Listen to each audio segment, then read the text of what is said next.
nombre del Padre, del Hijo y del Espíritu Santo. Bienvenidos al canal de Sacerdote Católico. Hoy vamos a ver nuestra tercera clase sobre el Catecismo de la Iglesia Católica. Esta vez vamos a adentrarnos en el Catecismo a partir del punto 31, que sería, vamos a empezar a estudiar las vías de acceso al conocimiento de Dios. Ya vimos en la primera sesión la introducción a todo el Catecismo, en la segunda sesión fue ver todo el deseo de Dios y ahora nos vamos a adentrar en cómo puedo conocer a Dios, qué podemos saber de Dios. Y nos vamos a adentrar de la mano de Santo Tomás de Aquino. Dice este punto 31 del Catecismo: creado a imagen de Dios, llamado a conocer y amar a Dios, el hombre que busca a Dios descubre ciertas vías, ciertos caminos para acceder al conocimiento de Dios.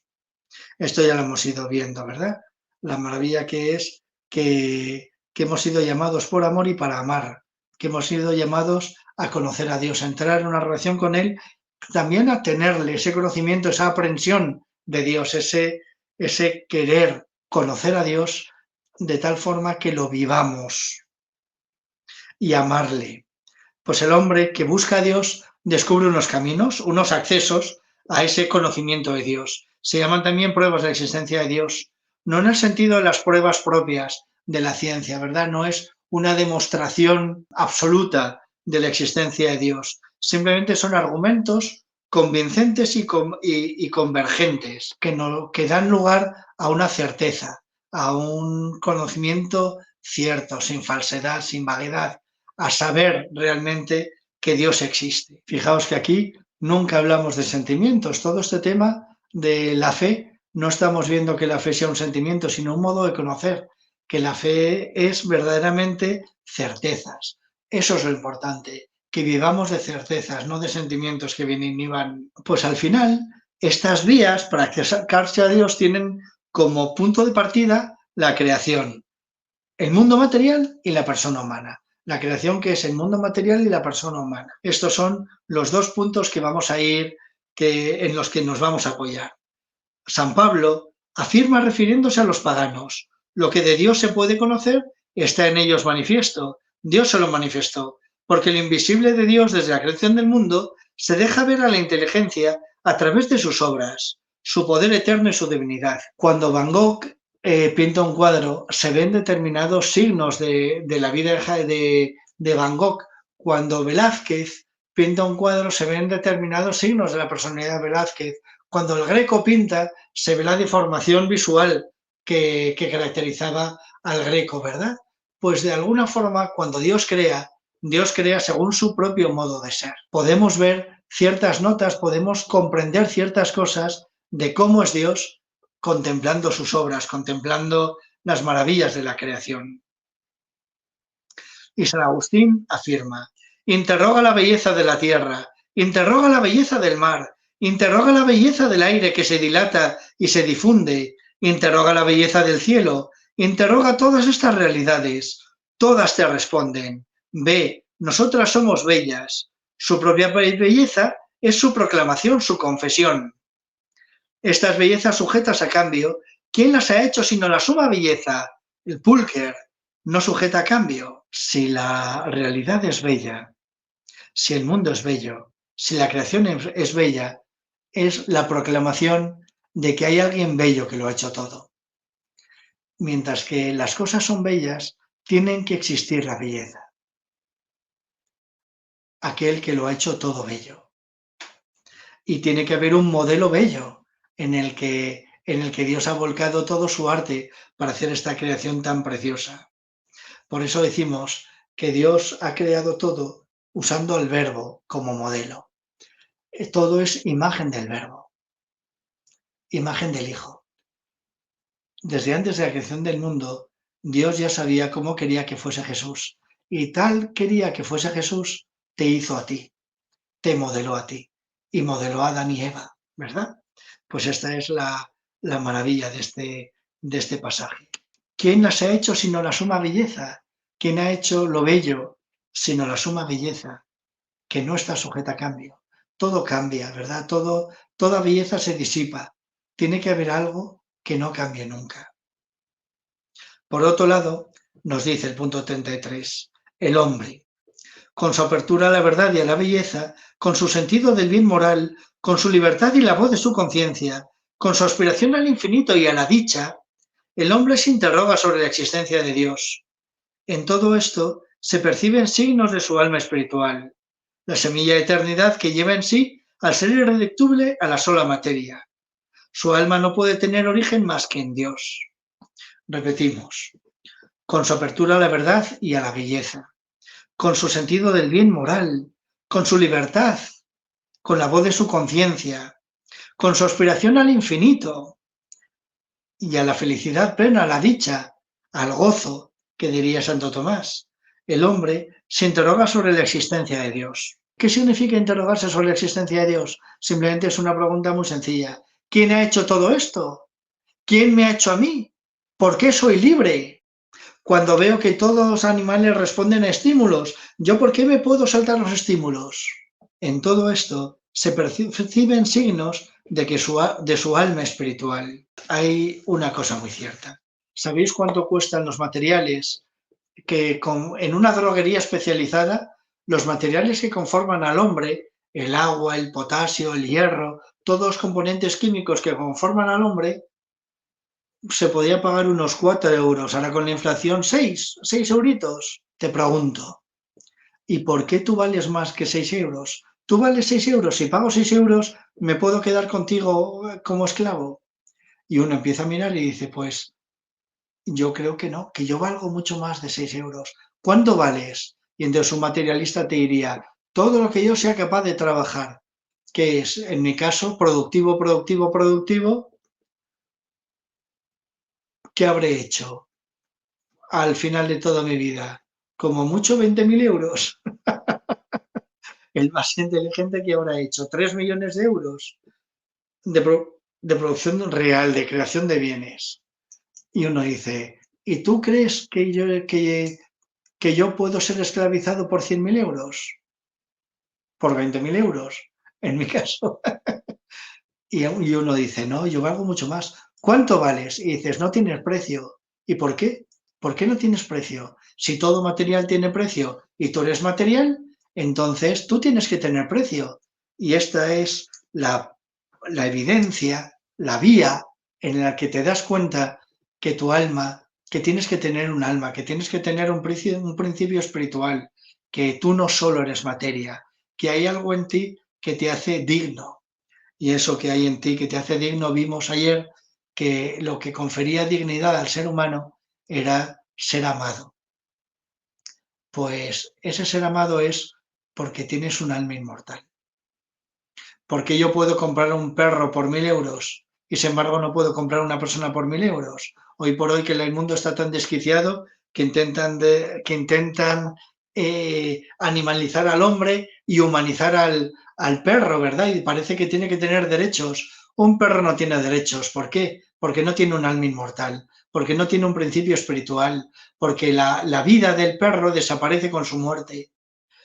Y mientras que tú sabes que hay algo en ti que es mucho más grande que la simple materia, que los simples materiales que conforman tu cuerpo. La semilla de eternidad que lleva en sí, al ser irreductible a la sola materia, su alma no puede tener origen más que en Dios. Esto es, quien haya hecho el alma inmortal, quien haya hecho el alma espiritual, tiene que ser espiritual. Y eso, diría Santo Tomás, nosotros lo llamamos Dios. El mundo y el hombre atestiguan que no tienen en ellos mismos ni su primer principio ni su fin último, sino que participan de aquel que es el ser en sí, sin origen y sin fin. Nos damos cuenta que tiene que haber alguien que nos haya hecho a todos. Y ese es Dios. Y que ese Dios no puede tener principios ni fines. La típica pregunta de niño de catequesis. Y entonces, ¿quién ha hecho a Dios? Pues a Dios no le ha podido hacer nadie. No puede tener principio. Porque si tuviera principio, entonces no sería Dios. Habría un Dios superior a ese. Y estos son el inicio de las vías de Santo Tomás. Así, por estas diversas vías, el hombre puede acceder al conocimiento de la existencia de una realidad que es la causa primera y el fin último de todo. ¿Qué significa lo de la causa primera? Que todo, vemos que en esta tierra todo está causado. Un árbol tiene su origen en otro árbol, en otro árbol, en otro árbol, en otro árbol. ¿Y al final qué? Sabéis que el divulgador y el iniciador de la idea del Big Bang, que no es una demostración científica, es simplemente una teoría, pues el que inició esa teoría es un sacerdote católico. De lo que se trata con el Big Bang es, toda materia tiene un principio, ¿verdad? La materia no se crea ni se destruye. Entonces tiene que haber un primer momento de máxima concentración energética, ¿verdad? Es así como lo entendemos los profanos, los que no sabemos ciencia, ¿verdad? ¿Y quién puso ahí ese punto de máxima concentración energética? ¿O quién fue el que concentrara toda esa energía? Pues a eso le llamamos Dios. ¿Quién fue el que provocó que ese punto de máxima concentración energética explotara? Pues a eso los cristianos le llamamos Dios. Esa es la causa primera. Tiene que haber, todo tiene una primera causa incausada. Una primera causa que no ha podido ser causada, puesto que entonces tendría otra causa. Y esa causa primera, ese motor primero, ¿verdad? Motor primero es lo que hace cambiar, lo que origina el cambio, lo que origina el movimiento, lo que origina la energía.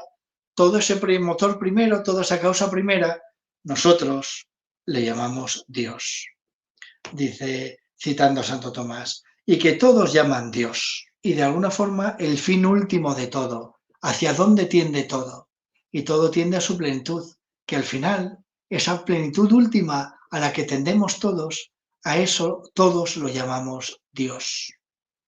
Como veis, no son pruebas evidentes, pero que sí que son certezas a través de las cuales vemos que es mucho más lógico creer en la existencia de Dios que creer que todo sea una casualidad. Antes de seguir, vamos a pararnos un poquillo en este punto. Esto es tremendo y esto es lo maravilloso de todo. Es mucho más razonable creer que su contrario.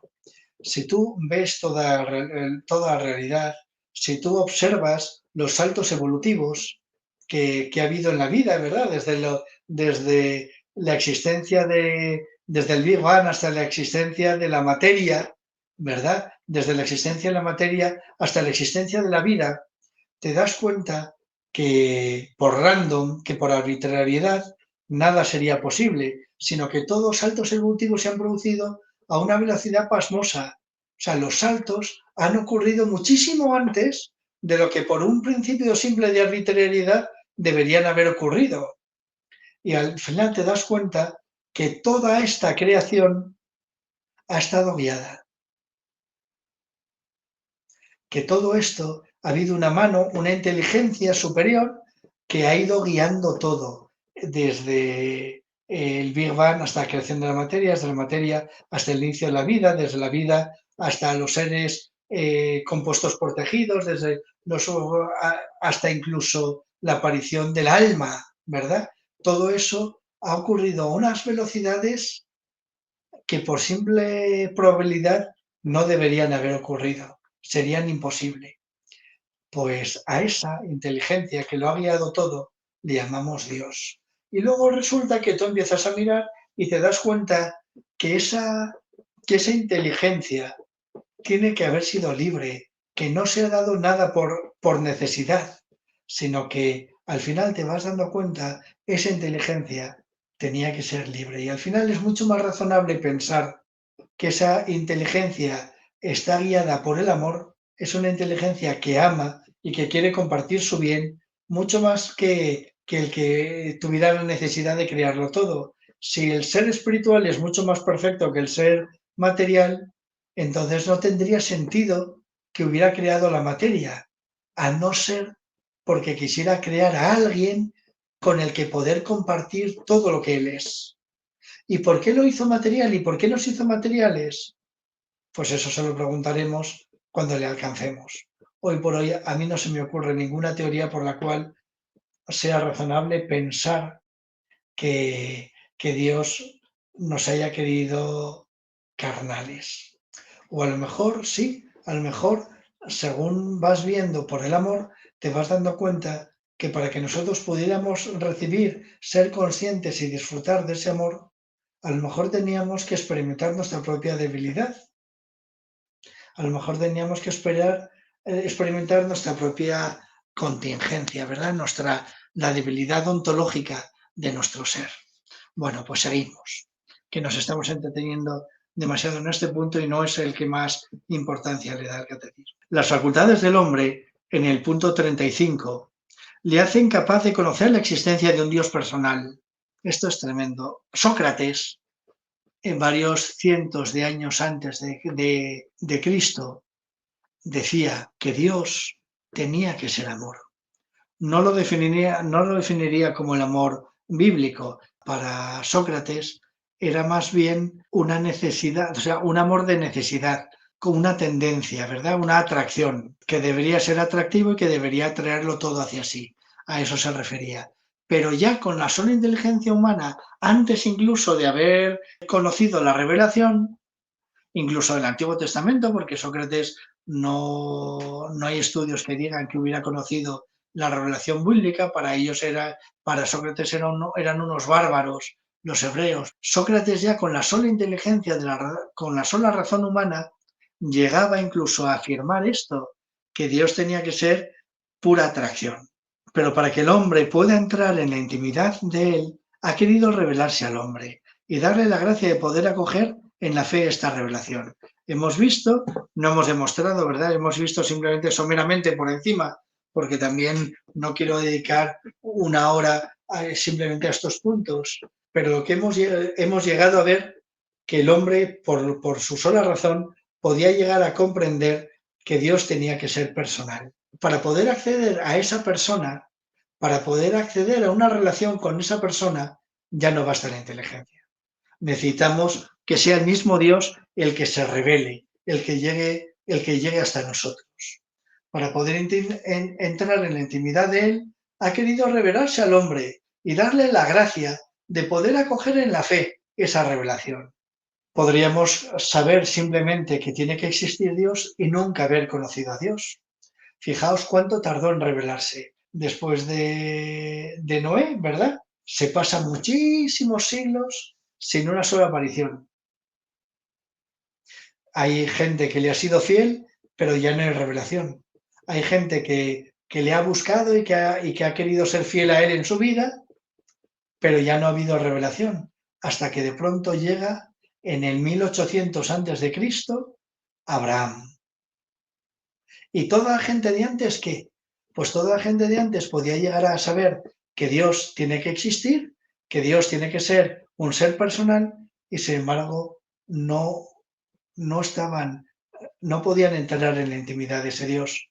Y ahí tenemos todos sacrificios humanos y ahí tenemos toda la religiosidad del hombre que quiere alcanzar a Dios, pero que nunca tiene la certeza de haberle aprehendido, ¿verdad? Por eso hay tanto miedo, por eso hay tantos sacrificios humanos, porque se tiene miedo de Dios, un Dios que no se revela, que hace ver que existe, ¿verdad? Que el mundo es incontrolable, que existen fuerzas mucho más poderosas que el hombre, a las que teme, y sin embargo Dios no llegaba al hombre para mostrarle que todo venía de él. Por eso el hombre se llenaba de pánico y de temor ante Dios. Hasta que de pronto, 1800 años antes de Cristo, Dios se revela a un hombre, Abraham, y le da la gracia de poder acoger en la fe esa revelación. Sin embargo, las pruebas de la existencia de Dios pueden disponer a la fe y ayudar a ver que la fe no se opone a la razón humana. Al final te das cuenta que en la vida es mucho más razonable creer que existe Dios a creer que somos un accidente de la naturaleza. Sinceramente, tú miras la estructura del cerebro, incluso del ojo humano, y te das cuenta que no puede ser simplemente un cúmulo de casualidades, que todo esto está guiado, que todo esto está orientado, que todo esto nos lleva a alguien, que todo esto está clamando y está diciendo, ¿ves que yo soy bello? Pues mucho más bello es quien me ha hecho. Y ese es Dios.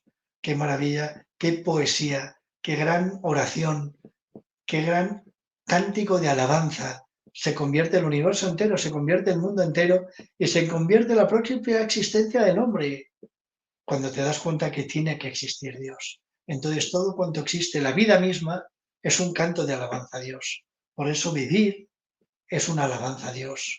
Por eso no podemos matarnos. Por eso no podemos suicidarnos. Por eso no podemos simplemente desaparecer o hacer como que nada tiene un sentido, porque estás negando la gloria de Dios, porque estás negando al Dios que es el sentido de todo, que es el que le ha dado sentido, es el origen de todo cuanto existe. Y vamos hoy a avanzar un poquito más. Vamos a ver el tercer capitulín, que es el conocimiento de Dios según la Iglesia. Dice el punto 36. La Santa Iglesia, nuestra Madre, mantiene y enseña que Dios, principio y fin de todas las cosas, puede ser conocido con certeza, mediante la luz natural de la razón humana, a partir de las cosas creadas. Podemos conocer la existencia de Dios y podemos conocer a Dios a través de las cosas creadas, sin género de dudas, con certeza, ese conocimiento cierto que hablábamos antes, ¿verdad? Simplemente la luz natural de la razón humana, sin ninguna intervención de Dios, sin ningún don sobrenatural. Sin esta capacidad, el hombre no podría acoger la revelación de Dios. Necesitamos ser lo suficientemente inteligentes como para poder darnos cuenta de que Dios existe, para luego ser capaces de creer. El hombre tiene esta capacidad porque ha sido creado a imagen de Dios, porque ha sido creado según como Dios es, porque el hombre ha sido creado a imagen del amor, a imagen de un amor inteligente, a imagen de una inteligencia que ama. Y el hombre ha sido creado a imagen y semejanza de Dios. Es esa semejanza la que nos hace capaces de descubrirle. Es esa semejanza la que nos hace capaces de intuirle y de descubrirle por la razón. Sin embargo, punto 37. En las condiciones históricas en que se encuentra el hombre, experimenta muchas dificultades para conocer a Dios, con la sola luz de su razón.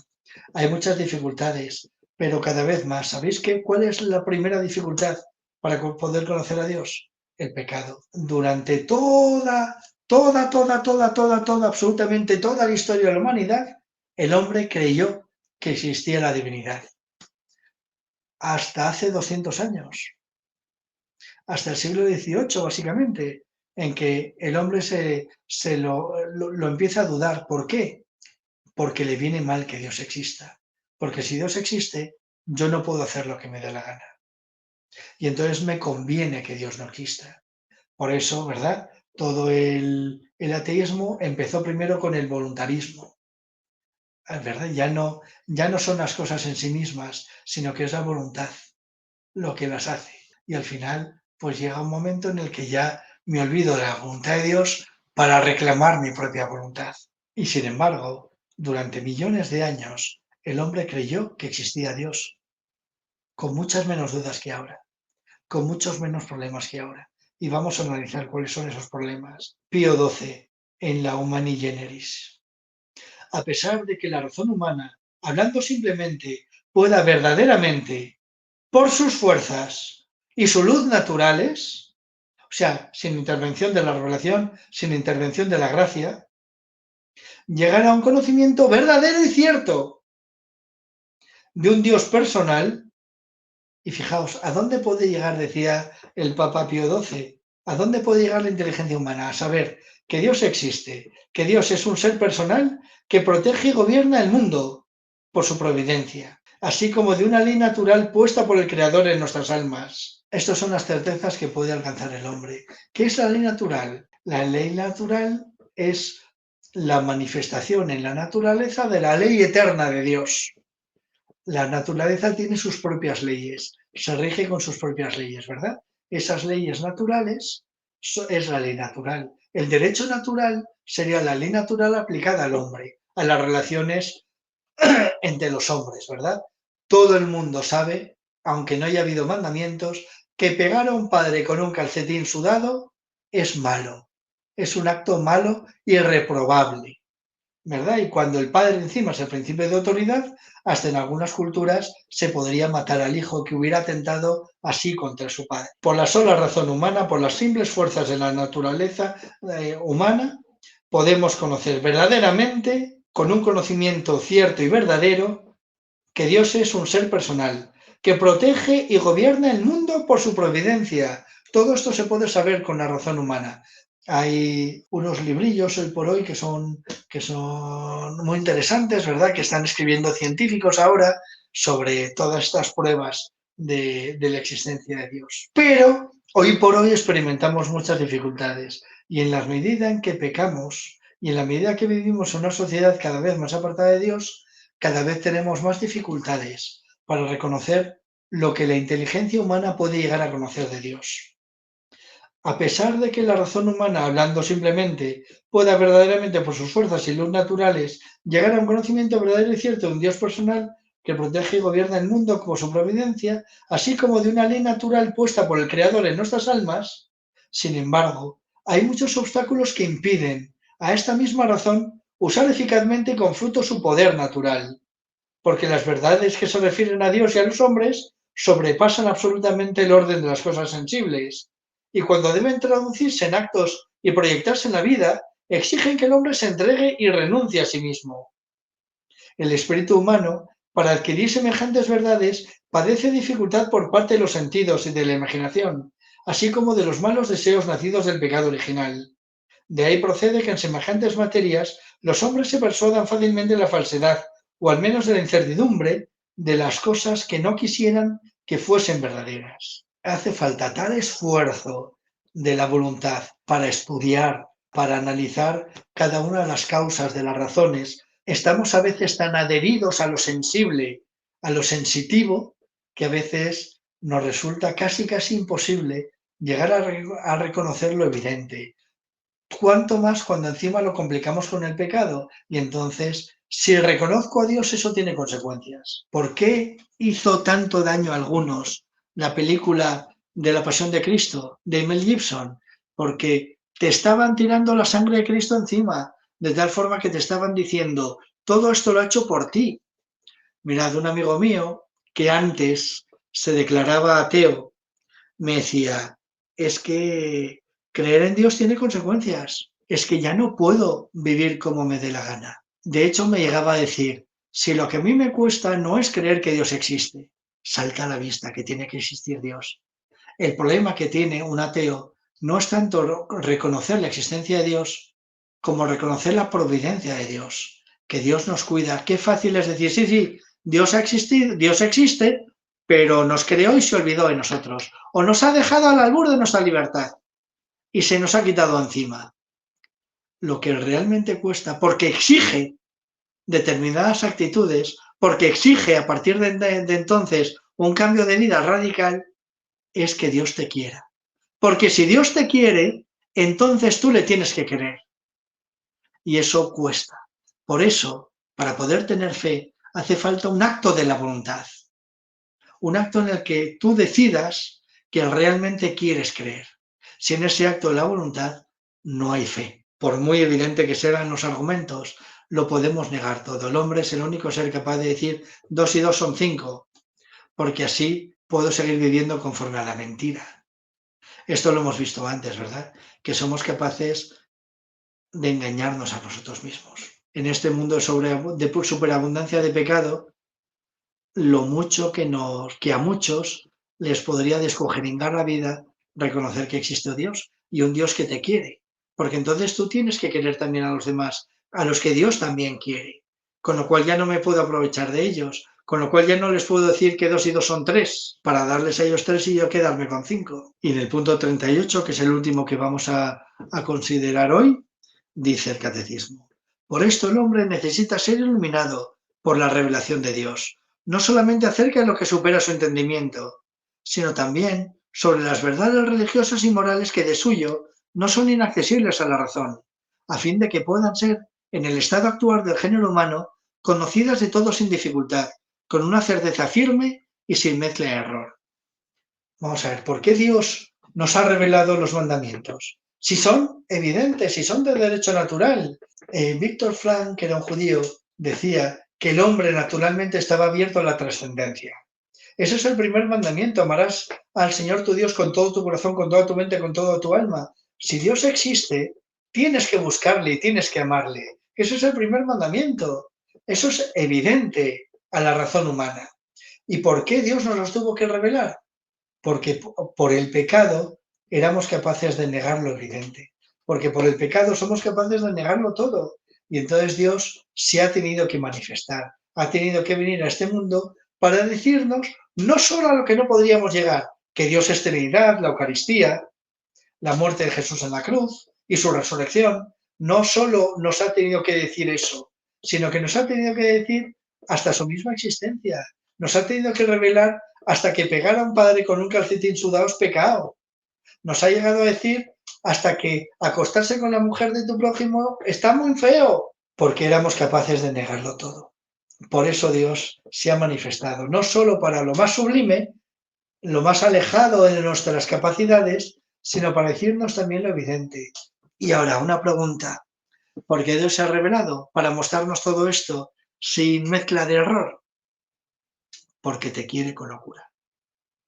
Porque en su designio de providencia ha decidido que quiere vivir contigo. Y ha dado todos los pasos necesarios. Él ha recorrido el camino entero, ha hecho todo lo que tenía que hacer para que tú puedas reconocerle, para que tú puedas llegar a vivir con él.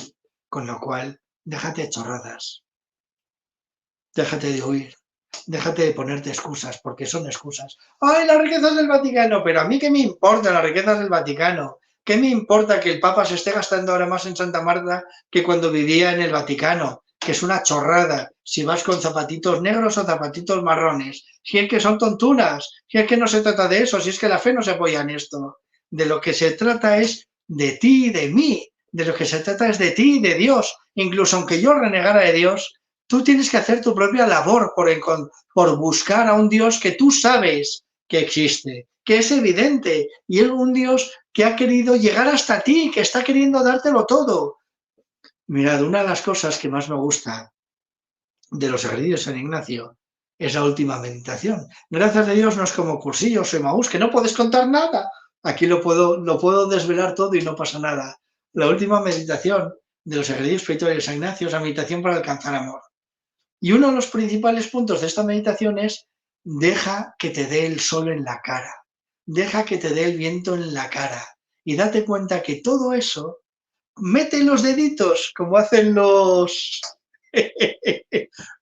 druidas, mete los dedillos en la hierba y da gracias a Dios, porque todo eso es un regalo de Dios. Cuando te tires en un río y digas: ¡uy, qué frío!, es un regalo de Dios. Cuando te metes en el mar y te refresca del verano, es un regalo de Dios. Cuando pronto llegas al puerto del Caracol, ¿verdad? Y ya te vas adentrando por todo el valle del río Miera, ¿verdad? Y contemplas el muro que se alza justo enfrente, das gloria a Dios por lo bien que lo ha hecho todo, porque todo eso es un regalo de Dios para ti.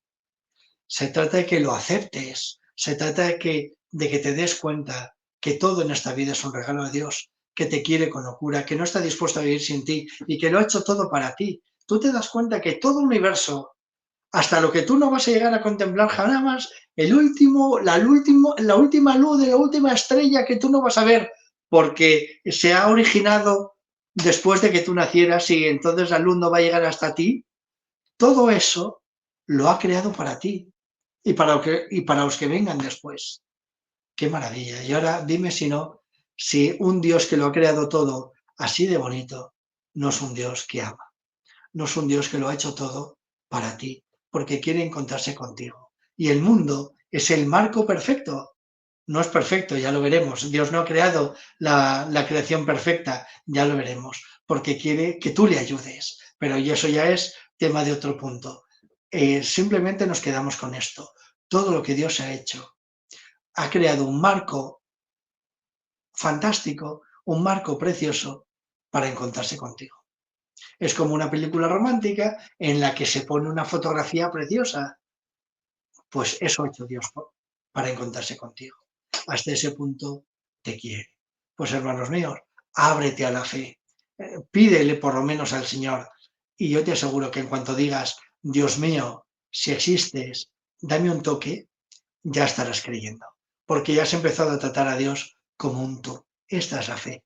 Esto es cómo se cree. Este es el acceso a Dios por la razón humana. Y esto es la demostración de que Dios necesitaba también comunicarse con nosotros. Necesitaba, no, necesitaba por amor. Quería, quiso, voluntaria y libremente llegar hasta nosotros para compartir con nosotros todo lo que Él es. Qué maravilla, qué Dios tan grande, qué Dios tan hermoso, qué Dios tan bueno. Como decía el santo cura de Ars, el buen Dios, ¿verdad? Pues vamos a darle muchísimas gracias a Dios por todo lo que hace siempre, constantemente, cada día, por ti y por mí. Y rezamos a la Madre de Dios una Ave María. Dios te salve María, llena eres de gracia, el Señor es contigo, bendita tú eres entre todas las mujeres y bendito es el fruto de tu vientre, Jesús.